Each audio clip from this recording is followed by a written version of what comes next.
This morning we were talking about lost and found,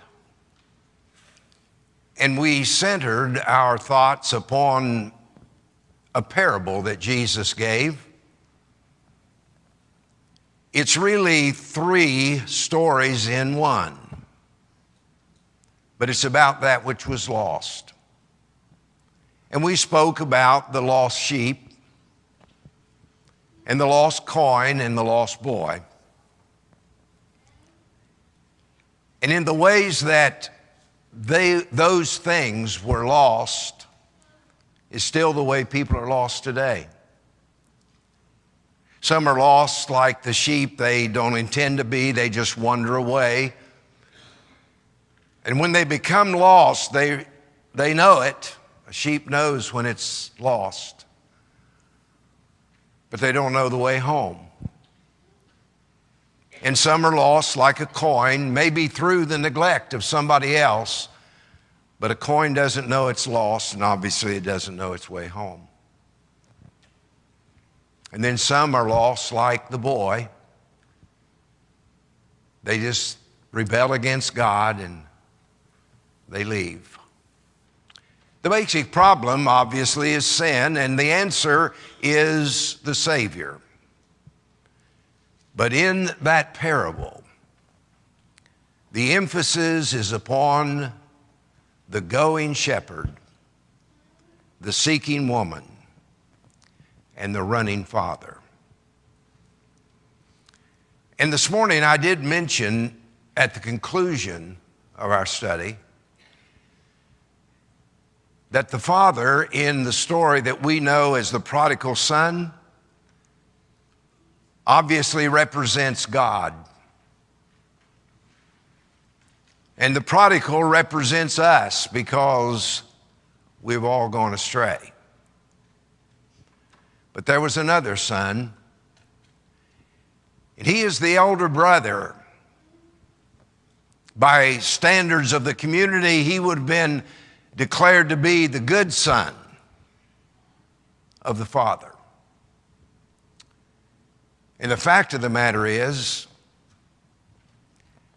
that while one boy was gone from home, the other was at home.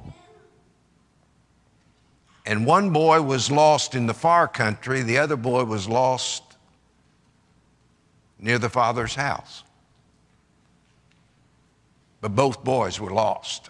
And tonight, I want us to take a closer look at the older son, the elder brother. And those are the verses that we read tonight, and read very well, by the way, focusing upon the elder brother.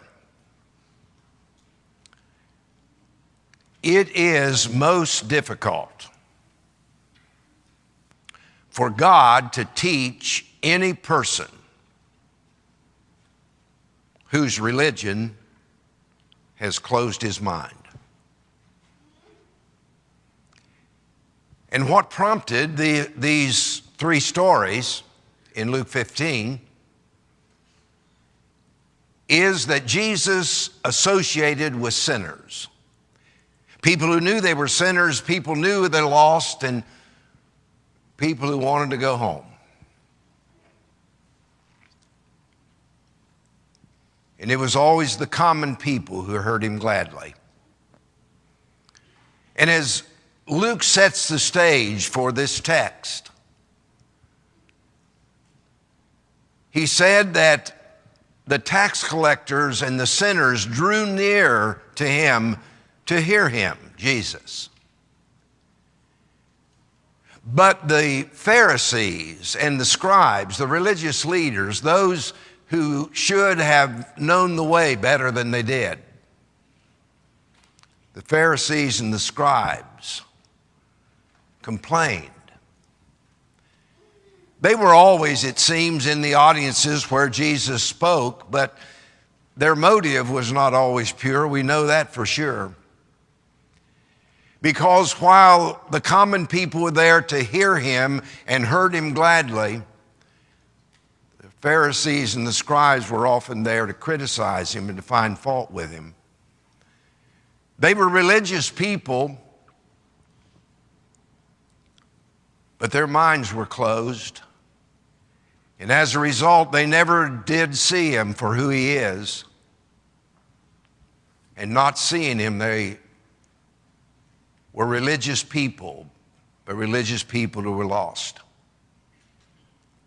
And they're represented by the elder brother in this story.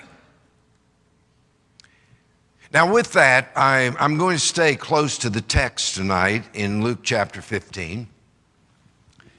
And I want us to begin by looking at these two sons, because they do have things in common. There are similarities between the older son and the younger son. And those similarities include the fact that they had the same father. They had the stamp, the image of the Father upon them. And what happened in their lives that was so different occurred after they were made in His image. It's true of the human family, isn't it? Why is it that one person goes in one direction and another goes in a different directions? We are all the offspring of God. The reason rests in the fact that there are differences after our birth, because we all have the image of God upon us. They had the same father. Second, their similarities would include they had the same home. And here is another thing that over and over again astonishes us, and we search for answers. How it is that two boys can grow up in the same family and turn out so differently. And I know that there are a number of issues that must be considered in pursuing the answer to a question like that, but the fact is, it does happen, doesn't it? These two boys had the same father. They had the same home. And they had the same problem. Because both of them had the problem of sin. The younger boy in the far country came to himself and recognized it and made the determination, I'm going home. I'm sure he didn't know how the father would accept him. I'm sure that he didn't know about the brother. He might have had some insight. After all, they were brothers and they'd been there together. He didn't know how the community was going to respond to him. He just knew he needed to go home and that he was going.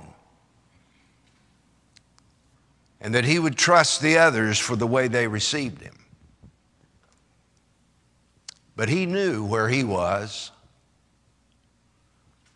And the elder brother had no clue as to where he was.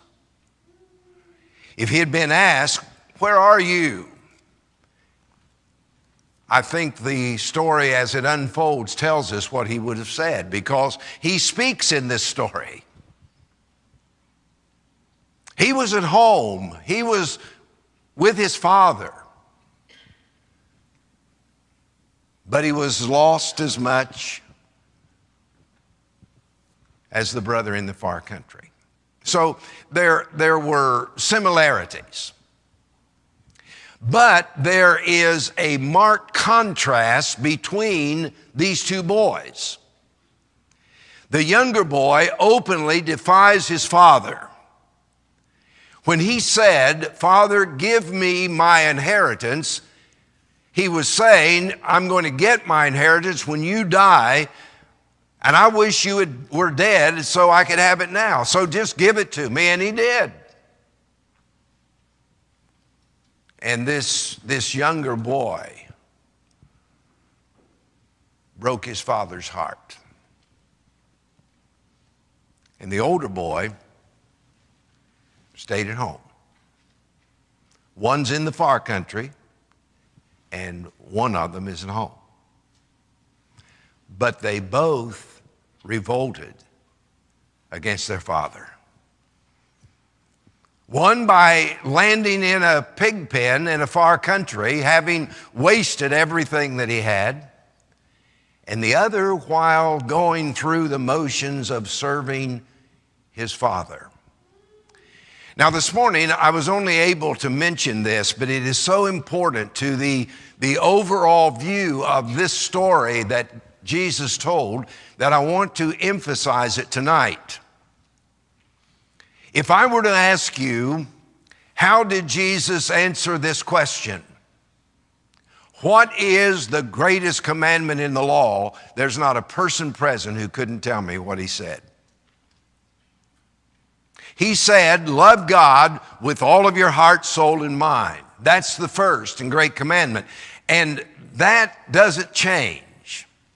I think sometimes we get confused about the law of Moses and the gospel of Christ, the 10 commandments that are the heart and core of Moses' law.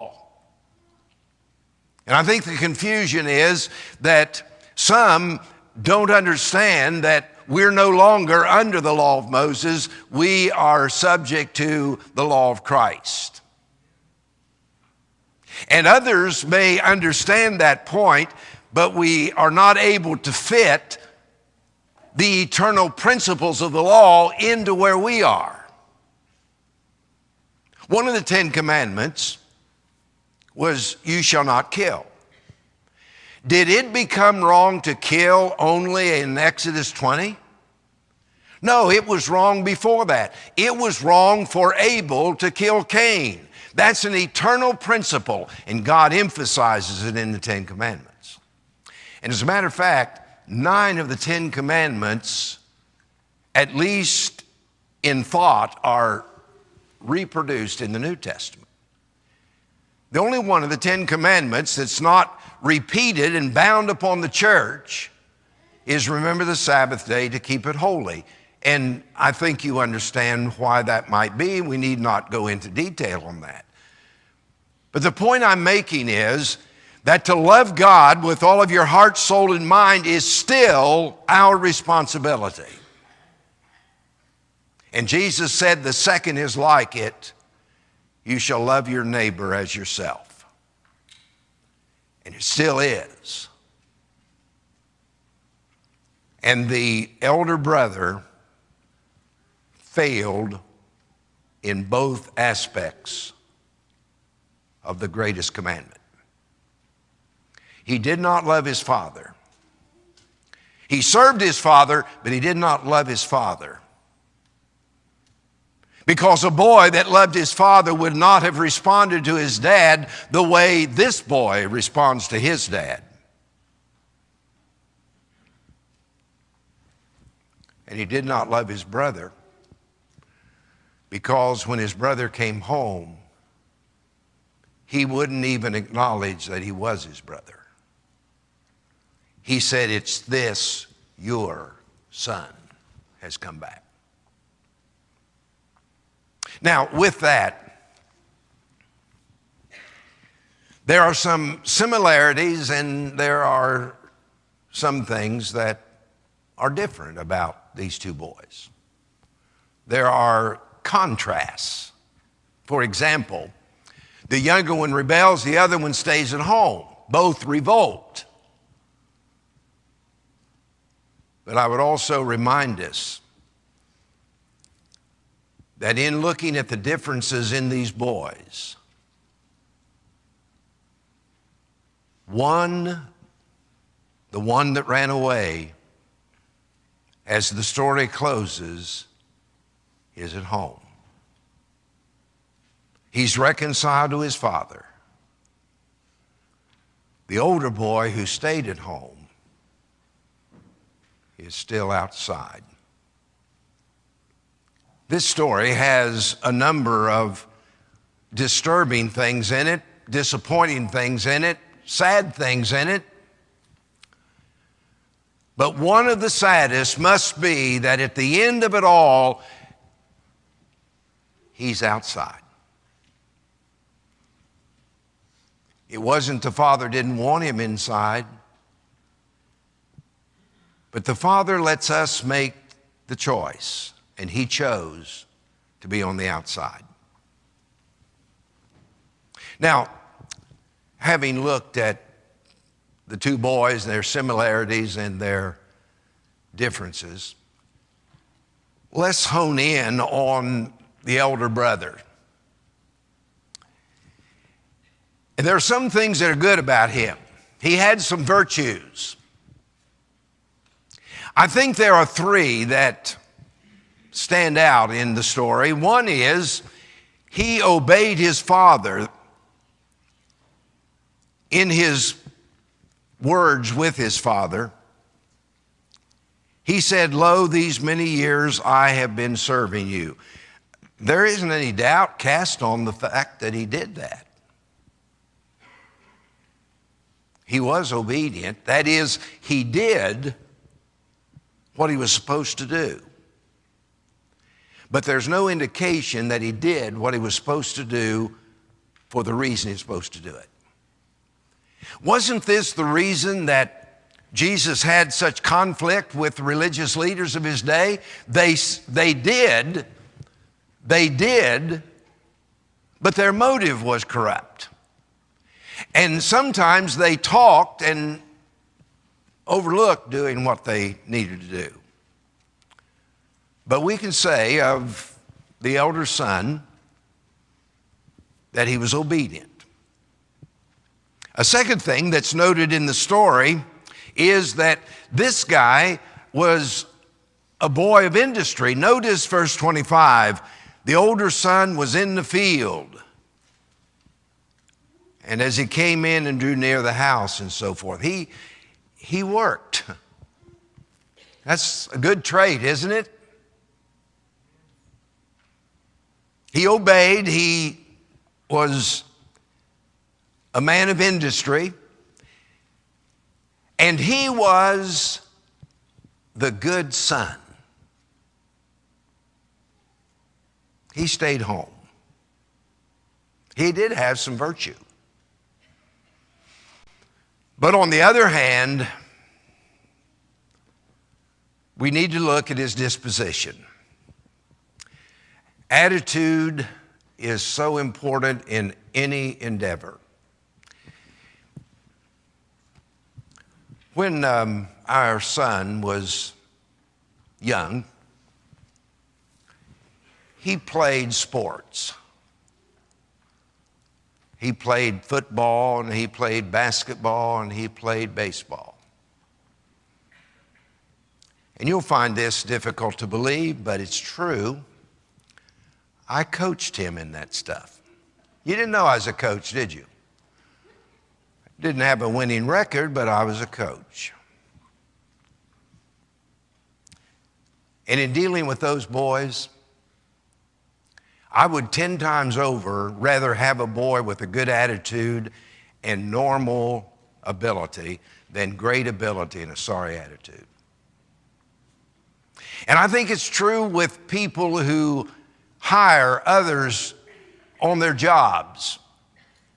I think that most bosses would rather have a worker who had a good attitude and maybe just average ability than a great ability and a sorry attitude. And the attitude, the disposition of the elder brother is emphasized in a number of the lines in this story, and we're going to notice some of them now. According to verse 28, when this elder brother came to the house at the close of the day, and he heard the celebration, and he called his servant asking him what's going on, and the servant said, "Your brother has come home, and your father is so joyful that he has planned this celebration. He's killed the fatted calf. And the elder brother might have said, that's the greatest news I've had in a long time. I can't wait to see him. But instead of that, verse 28 says he was angry. He was angry. He was angry that his brother had come home, and he was angry that his father had had this celebration. First, he was angry. Second, verse 28 says, and he would not go in. He was jealous. That comes out later in the story as well. He didn't have a celebration for me, so he was jealous. And then next, in the 29th verse,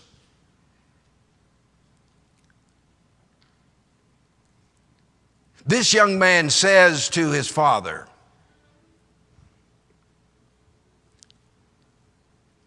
I have been serving you.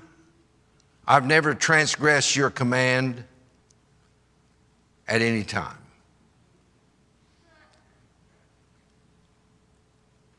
Do you think that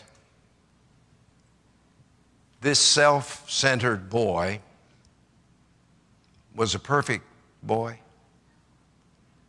He probably was thinking more highly of himself than he should. I have never, I think back on my boyhood, I'm afraid I disappointed my dad every day.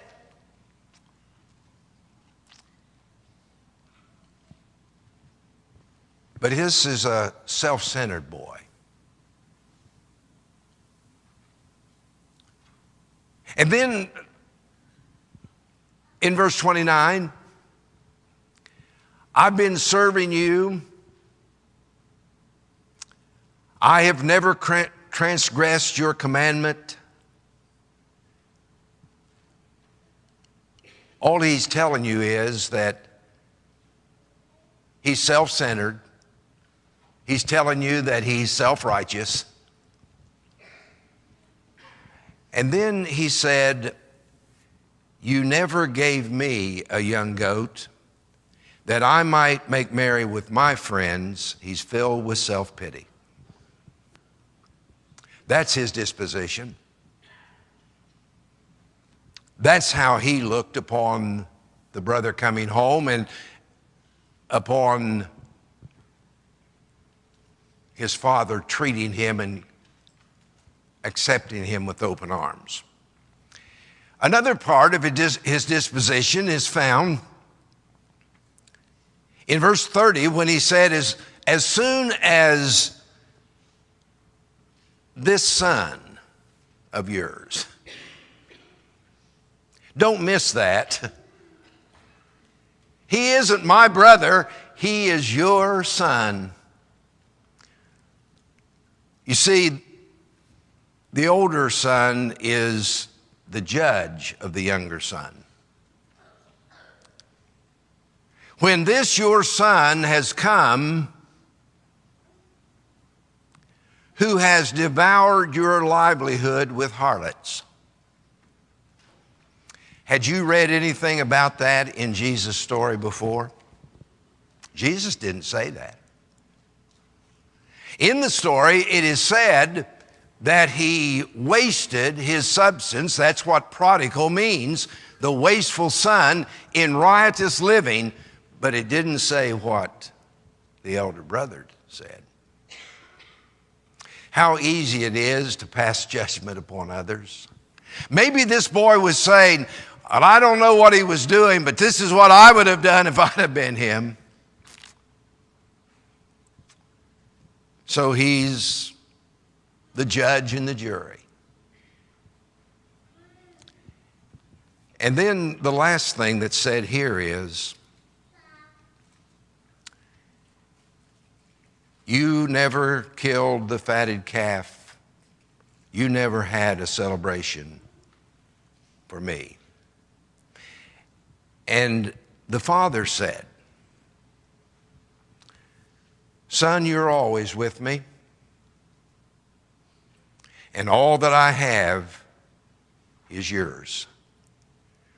But this boy was totally ungrateful. He couldn't see the blessing of being with his father or being an heir to the father's wealth. You remember, don't you, that in Jewish thought, the eldest son received a double portion of the inheritance.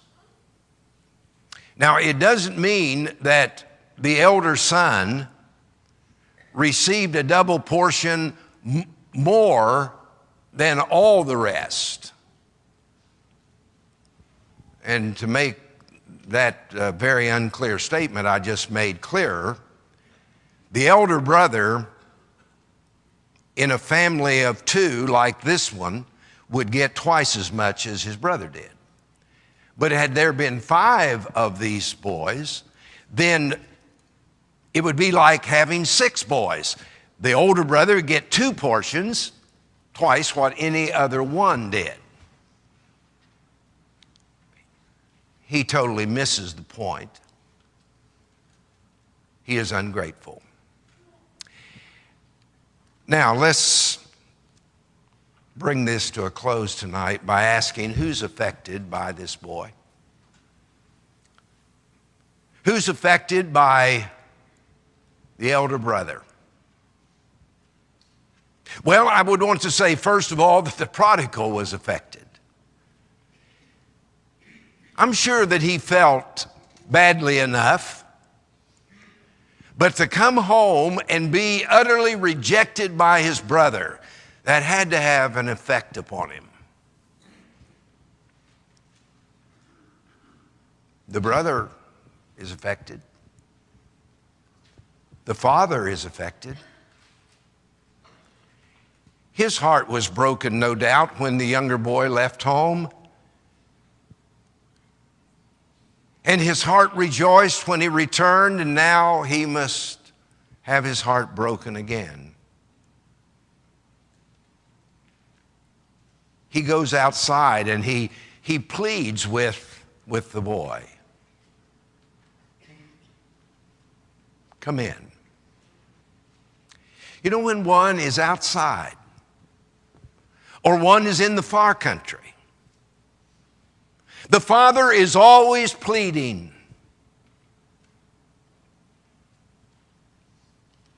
Jesus one time said, "Come unto me, all ye that labor and are heavy laden, and I will give you rest." He's always pleading. Near the end of the New Testament, it's almost as though when John comes to the conclusion of the book of Revelation, the Spirit says, "John, wait just a minute. Before you bring this entire book and the volume of inspiration to a conclusion, I want you to offer one more invitation to poor lost sinners." And John recorded the words, "The Spirit and the bride say, come." And let him who hears come and take the water of life freely. When Jesus came to the conclusion of his life upon the earth, he went to the city of Jerusalem, which represented the nation of Israel that was rejecting him. As he looked out on that city, he said, "Oh, Jerusalem, Jerusalem, how oft would I have gathered your children together as a hen gathers her chicks under her wing, but you would not." And the elder son broke his father's heart because he would not. And that had to affect the whole family. And I might just broaden that to say his immediate family, but the family of the community. Everybody's affected. When I was putting together this message, preparing for today, morning and night as well, And I'd been planning this for some while. But I wrote some words in the margin of my Bible. You know that's what the margins are for, don't you? It is not adding to the Word of God for you to make notes in the margin. I wrote these words.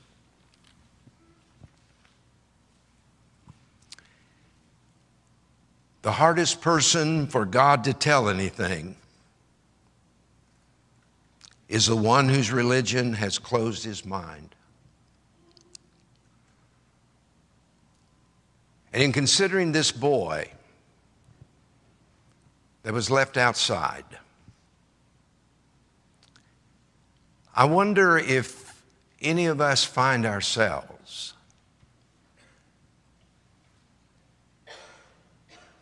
for you see, it's difficult to identify with the older son. And what we despise in him, we very well may have in our own hearts. And the challenge of Christ is always self-examination. There was the younger boy who came home and there was rejoicing. Just like Jesus said, there's rejoicing in heaven before the angels of God over one sinner who repents more than over 99 who need no repentance. And the father rejoiced. It was only the elder brother who could not. Let's rise up and build